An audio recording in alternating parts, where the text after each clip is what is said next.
Seorang bocah perempuan berinisial KA, 7, warga Kecamatan Labuhan Deli, menjadi korban pembunuhan. Jasadnya ditemukan mengapung di dalam kolam belakang sebuah gudang Rabu, 26 Februari 2025, kemarin sekira pukul 14 waktu Indonesia Barat. Kapolres Pelabuhan Belawan AKBP Janton Silaban mengatakan, terduga pelaku pembunuhnya ialah DT, 19, warga Desa Manunggal, Kabupaten Deli Serdang. DT mengaku membunuh anak tetangganya, KA, 7, karena dendam terhadap abang korban.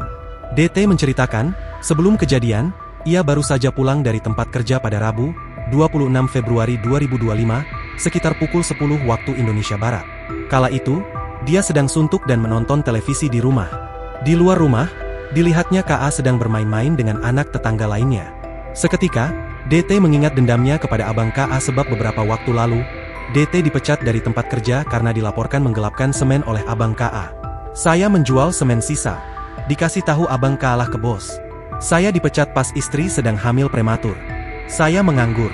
Terakhir, anak saya itu meninggal, ujar DT saat diperiksa di Polres Pelabuhan Belawan, Kamis, 27 Februari 2025. Sejak saat itu, DT menaruh dendam kepada abang KA. Akan tetapi, DT tak pernah melampiaskan amarahnya itu karena abang KA memiliki banyak rekan.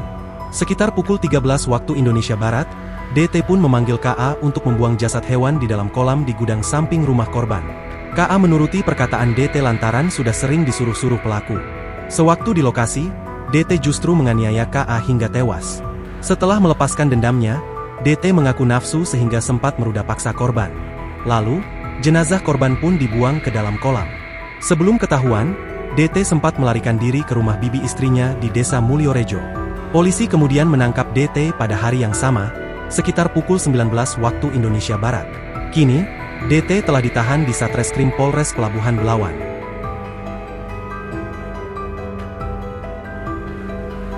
Download Tribun X sekarang, menghadirkan lokal menjadi Indonesia.